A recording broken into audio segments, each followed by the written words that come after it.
जय हिंद साथियों, आप सभी का स्वागत है आपका अपना परिवार पीयूष लर्निंग हब के इस यूट्यूब चैनल पे। और दोस्त, आप सभी को पता होगा कि बीपीएससी का एग्ज़ाम 30 सितंबर को हुआ। ठीक है साथियों, भ्रष्टाचार के भेंट चढ़ने के बाद री एग्ज़ाम 30 सितंबर को हुआ। और साथियों उसमें जो हिस्ट्री के क्वेश्चंस आए हैं वो साथियों आपके साथ मैं डिस्कस करूंगा।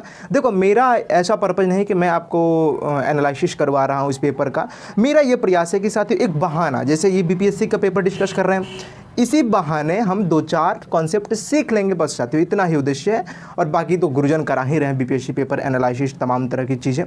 तो आइए साथियों हम लोग डिस्कस करते हैं। ये जो क्वेश्चन है देख रहे हैं आपकी स्क्रीन पे, शायद दिख रहा होगा। मैंने कुछ नहीं किया, वो जो पीडीएफ था वहाँ से सीधे उसको कट किया और इसको फॉर्मेट में लगा लिया हूँ। ठीक है, पहला क्वेश्चन है साथियों कि प्रथम बौद्ध महासभा कहाँ आयोजित हुई थी। हम साथियों खासकर हिस्ट्री सेगमेंट के क्वेश्चन डिस्कशन करेंगे। ऑप्शन है पाटलिपुत्र, राजगिरी, अमरावती, एक है साथियों कनगहल्ली। उपयुक्त में से कोई नहीं। देखो साथियों, आप सबको पता होगा कि बौद्ध जो संगीति होती है, 4 बौद्ध संगीति होती है। महात्मा बुद्ध के निर्वाण प्राप्ति के बाद साथियों प्रथम बौद्ध संगीति का आयोजन जो होता है 483 ईसा पूर्व, यानी कि 483 ईसा पूर्व। शायद ये आपको दिख रहा होगा रेड कलर, शायद जहाँ तक मैं उम्मीद कर सकता हूँ। 483 ईसा पूर्व में साथियों इसकी प्रथम बौद्ध संगीति होती है। कहाँ पे? राजगृह में। राजगृह की सप्तपर्णी गुफा में, राजगृह के सप्तपर्णी गुफा में प्रथम बौद्ध संगति का आयोजन होता है। और इसकी जो अध्यक्षता की थी साथियों, उनका नाम है महाकश्यप। ठीक है, अवश्य कि अगला बार कहीं क्वेश्चन पूछे तो इसकी अध्यक्षता महाकश्यप ने की थी। और उस समय जो शासक थे, ये याद रखिएगा, अजातशत्रु। अजातशत्रु के शासनकाल में ही महात्मा बुद्ध ने निर्वाण प्राप्त की थी। अजातशत्रु नाम है उनका। ये हर्यक वंश के शासक थे, अजातशत्रु। ठीक है, अजातशत्रु। ठीक है, याद रखिएगा। बात करें तो साथियों मुख्य घटना इस प्रथम बौद्ध संगीति की, तो साथियों इसमें 2 ग्रंथ की रचना होती है। सुत्त पिटक, ठीक है, मैं पिटक नहीं लिख रहा हूँ, शॉर्ट में लिख रहा हूँ। फिर है साथियों दूसरा विनय पिटक। आपको पता होगा कि महात्मा बुद्ध के 2 प्रिय शिष्य थे, आनंद और उपाली। तो जो आनंद जी थे ये सूत पिटक की रचना की। क्या नाम था उनका? आनंद। क्या? आनंद। आनंद ने सूत पिटक की रचना की है। ये सूत पिटक में क्या था?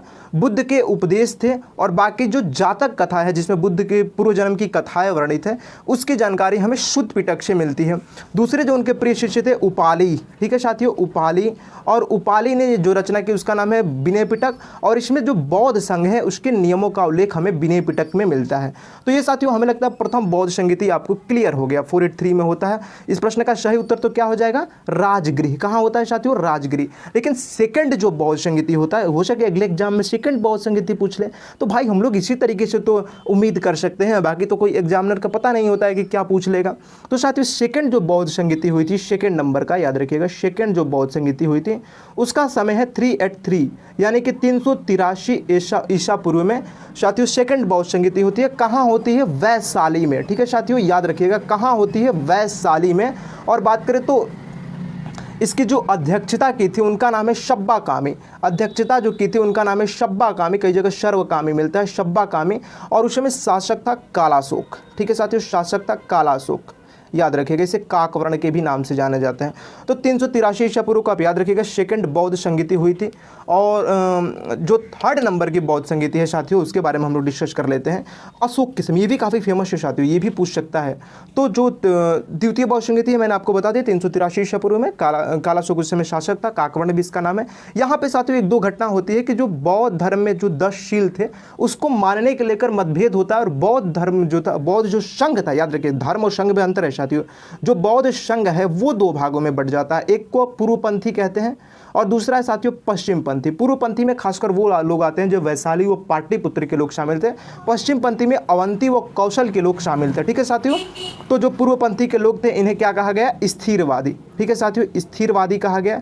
और जो पश्चिमपंथी के लोग थे इन्हें क्या कहा गया? सांघिक। ठीक है साथियों, सांघिक ये थोड़ी सी परिवर्तन के साथ अपना है। सांघिक जो थे ये पश्चिमपंथी वाले लोग जो अवंती व कौशल से बिलोंग करते थे। ठीक है साथियों, तो बौद्ध संघ 2 भागों में बट जाता है सेकंड बौद्ध संगीति में। कब हुआ? 383 ईसा पूर्व में। तृतीय जो बौद्ध संगीति हुई थी मेरे दोस्त वो होती है 251 ईसा पूर्व। अब देखो थोड़ा सा टाइम इधर उधर मिलता है, मैं 1-2 और भी चीज़ें देखा, कहीं 247 भी मिल जाता है। लेकिन कहाँ हुआ था? पाटलिपुत्र में। ठीक है साथियों, कहाँ हुआ था? पाटलिपुत्र में। याद रखिएगा पाटलिपुत्र में होता है। देखिए यहाँ पे पाटलिपुत्र है ना, पाटलिपुत्र में थर्ड नंबर की बौद्ध संगीति होती है। और उसमें शासक महान ग्रेट अशोका।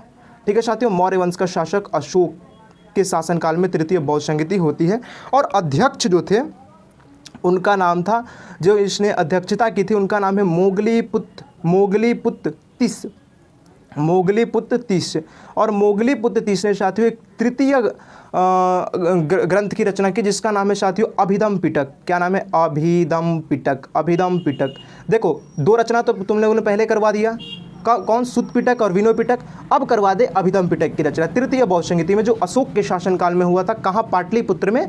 और बात करें तो अभिधम पिटक की रचना मोगलीपुत्र तीस ने की थी, और ये बौद्ध धर्म की दार्शनिक व्याख्या करता है। ठीक है, कौन? अभिधम पिटक। त्रिपिटक हो गए, सुत पिटक, विनय पिटक, अभिधम पिटक। सुत पिटक की रचना आनंद, विनय पिटक की रचना उपाली, अभिधम पिटक की रचना मोगलीपुत्र तीस ने की थी।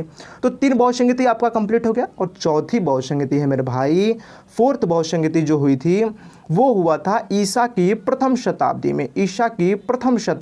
कहाँ? कश्मीर के कहाँ पे? कुंडलवन में।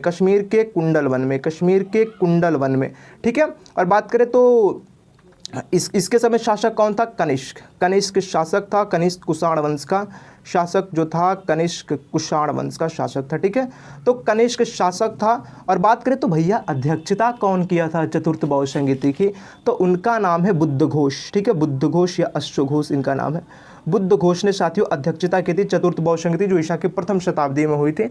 और सॉरी साथियों, एक सेकंड, ये उपाध्यक्ष थे। ठीक है, उपाध्यक्ष थे, माफ़ी चाहूँगा, उपाध्यक्ष थे। और अध्यक्ष थे वसुमित्र। अध्यक्ष जो थे वो थे वसुमित्र। अध्यक्ष थे वसुमित्र, उपाध्यक्ष थे बुद्धघोष या अश्वघोष कह लीजिए। इसमें सबसे बड़ी घटना होती है कि बौद्ध धर्म 2 भागों में बट जाता है। एक को हम लोग हीनयान के नाम से जानते हैं। अब देखो यार, अगले एग्जाम में कहीं पूछा जा सकता है, तो साथियों इसको याद रखने की जरूरत है। सॉरी, माफ़ी चाहूँगा, थोड़ा सा देखो साथियों, चतुर्थ बौद्ध संगति में बौद्ध धर्म 2 भागों में बट गया। एक को तो अब हीनयान के नाम से जानते हैं, जिसे कहा जाता है छोटी सवारी। दूसरा था साथियों महायान, इसके नेता नागार्जुन हुए। ठीक है साथियों, हीनयान जिसमें साथियों बौद्ध धर्म का उसी स्वरूप को अपनाया जिस तरीके से था, और ये महायान जो थोड़ा सी परिवर्तन के साथ अपनाया। ठीक है साथियों, तो इस बात को आप याद रखिएगा। 4th में बौद्ध धर्म 2 भागों में बट गया। ठीक है, बौद्ध धर्म कब 2 भागों में बट गया? 4th संगति में।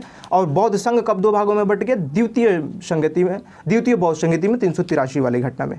तो अब लगता है अब कोई भी एग्जाम पूछ ले आपसे, तो आप साथियों अब आपसे बौद्ध संगति का क्वेश्चन गलत नहीं होगा। अब आइए साथियों, क्वेश्चन नंबर 62 क्या पूछा है? देखो ये पूछा है कि साथियों किस गुप्त शासक ने अपने बड़े भाई की हत्या कर सत्ता प्राप्त की ली? अब देखो, आपको पता होगा कि साथियों श्रीगुप्त का तो नाम जब आता है तो ये तो पहले शासक हुए। जो श्रीगुप्त थे ये गुप्त वंश के पहले शासक हुए, श्रीगुप्त। ठीक है, इस बात को आप याद रखिएगा। दूसरा है, उनके बाद घटोत्कच आएंगे, इनके पुत्र। और सबसे प्रतापी शासक की बात करते हैं तो वो है समुद्रगुप्त। जब भी बात होती है तो श्रीगुप्त को साथियों गुप्त वंश को संस्थापक माना जाता है। तो इनके यहाँ तो ये तो ऐसे ही गलत हो जाएगा, साफ है कि भैया जो संस्थापक है वो कहाँ से, अभी बड़े भाई छोटे भाई वाली कहानी ही नहीं है। उसके बाद आएंगे घटोत्कच साथियों। घटोत्कच के बाद फिर चंद्रगुप्त प्रथम के बाद आते हैं समुद्रगुप्त। ठीक है साथियों, समुद्रगुप्त। और काफ़ी प्रतापी शासक, 335 से लेके 375 ईस्वी तक साथियों इन्होंने शासन किया। 335 से 375। और जो विंसेंट स्मिथ है साथियों, इन्हें समुद्रगुप्त को भारत का नेपोलियन कहा है। ठीक है साथियों, भारत का नेपोलियन कहा है। कौन? विंसेंट स्मिथ ने। किसको? समुद्रगुप्त को। याद रखिएगा। और उनके बारे में जानकारी जो है प्रयाग प्रशस्ति, जो इलाहाबाद स्तंभ लेके जिसकी रचना हरिशेन ने करवाई थी, उत्कीर्ण का काम तिलभट्ट ने किया था साथियों, इसमें इनके बारे में लिखा गया है। प्रशस्ति मतलब होता है जहाँ शासक की प्रशंसा की जाए, तो प्रयाग प्रशस्ति से इनके बारे में हमें जानकारी मिलती है साथियों। इनकी उत्तर की विजय, दक्षिण की विजय, पश्चिम की विजय, पूर्व की विजय, ये सभी के सभी साथियों हमें कहाँ से उल्लेख मिलता है? ये प्रयाग प्रशस्ति से मिलता है। तो याद रखिएगा साथियों, समुद्रगुप्त के ही 2 पुत्र हुए। इनका नाम था रामगुप्त। समुद्रगुप्त जो थे इनके 2 पुत्र हुए। एक का नाम था रामगुप्त, ठीक है, दूसरा का नाम था चंद्रगुप्त द्वितीय। दूसरा का नाम था चंद्रगुप्त द्वितीय। पहले का नाम रामगुप्त और दूसरे का नाम था चंद्रगुप्त द्वितीय। रामगुप्त शासक बनता है 375 से 380 ईसा पूर्व तक। और साथियों काफ़ी अयोग्य शासक था। अब इतना अयोग्य शासक था कि आप इमेजिन नहीं कर सकते। जो विल्सट अभिलेख है जहाँ पे संपूर्ण गुप्त वंशावली के बारे में हमें जानकारी मिलती है, वो गुप्त वंशावली ये रामगुप्त के बारे में उल्लेख नहीं करता है। अब सोचो यार, इतने प्रतापी राजा के पुत्र, समुद्रगुप्त के पुत्र होने के बावजूद इनके पुत्र इतने निर्बल होते हैं कि इनकी एक पत्नी थी जिनका नाम था ध्रुव स्वामिनी। ठीक है, इनकी पत्नी का नाम था ध्रुव स्वामिनी। ध्रुवस्वामिनी, और ध्रुवस्वामिनी काफ़ी सुंदर थी साथियों, और शकों का आक्रमण होता है। तो ये इतना निर्बल शासक कि आप कल्पना नहीं कर सकते, शकों को अपनी पत्नी को सुपुर्द कर दिया।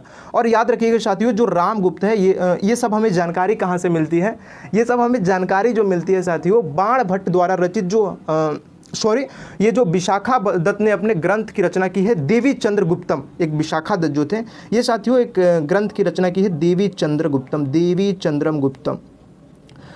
चंद्रम गुप्तम में ये बात बतलाते हैं विशाखा दत्त कि भाई रामगुप्त इतना निर्बल शासक था कि ध्रुवस्वामिनी को शकों के हाथों सुपुर्द कर दिया। और जब ये बात समुद्रगुप्त के जैसा एक वीर योद्धा को पता चली, चंद्रगुप्त द्वितीय को, ठीक है साथियों, किसको, चंद्रगुप्त द्वितीय को, तो वो तलवार उठाता है और जाता है, शकों को पराजित करता है और शक को पराजित करके ध्रुवस्वामिनी को छुड़वा लेता है उन लोगों से। उसके बाद उसी तलवार से कहा जाता है कि रामगुप्त को भी तलवार से उसका सर धड़ से अलग कर देता है, फिर अपनी जो शादी है वो ध्रुवस्वामिनी से कर लेता है, और जाकर जब शासक बन जाता है कौन, चंद्रगुप्त द्वितीय। ठीक है साथियों, इसका अन्य नाम देवगुप्त और देवराज है। और उसके बाद साथियों इसे सकारी की भी उपाधि मिली, क्योंकि शकों को खा जाने वाला, क्योंकि पश्चिम भारत से साथियों शकों का सफाया करने का काम ये साथियों चंद्रगुप्त द्वितीय ने किया था। और विक्रमादित्य की भी साथियों इसने उपाधि धारण की थी, विक्रमादित्य, परम भागवत, परम भट्टारक, ये तीनों उपाधि धारण करने वाला प्रथम शासक था। तो साथियों ये प्रश्न का सही उत्तर हो जाएगा मेरे हिसाब से अपने बड़े भाई रामगुप्त की हत्या करके सत्ता स्थापित करने वाला चंद्रगुप्त द्वितीय। और ये सभी की सभी घटनाएं हमें कहाँ से मिलती है, विशाखा दत्त के द्वारा एक ग्रंथ की रचना की गई जिसका नाम है देवी चंद्रगुप्तम। तो साथियों रामगुप्त के बारे में जो उल्लेख है वो साथियों बाणभट्ट के द्वारा रचित हर्षचरित्रम और राजशेखर की काव्य मीमांसा से हमें मिलती है रामगुप्त के बारे में जानकारी। बिलसट अभिलेख तो इसको जानकारी देता ही नहीं है, जहाँ सभी गुप्त वंशावली की जानकारी देता है बिलसट अभिलेख वो रामगुप्त को उतना योग्य शासक नहीं मानता है। ठीक है साथियों, उसके बाद चंद्रगुप्त द्वितीय के बाद चंद्रगुप्त की साथियों समय थी 380 से 412 तक। ठीक है, 412 तक। फिर शासक बनता है कुमारगुप्त प्रथम, और उसके बाद ये स्कंदगुप्त, ठीक है, 455 से 467 तक। तो चलिए साथियों मिलेंगे बाद के क्वेश्चंस में। थोड़ी सी हमारी डिस्कशन लंबी है तो हम लोग सिर्फ यहाँ वो नहीं कि आए क्वेश्चन को सही लगाएं चल गए, मेरा बस पर्पज है 2-4 चीज़ें कॉन्सेप्ट किसी को सिखा दिया जाए। तो मिलेंगे नेक्स्ट वीडियो में, तब तक के लिए आप सभी को मेरा दिल से आभार व्यक्त करता हूँ। आपका ये हमारा प्रयास कैसा लगा ज़रूर बताइए। जय हिंद।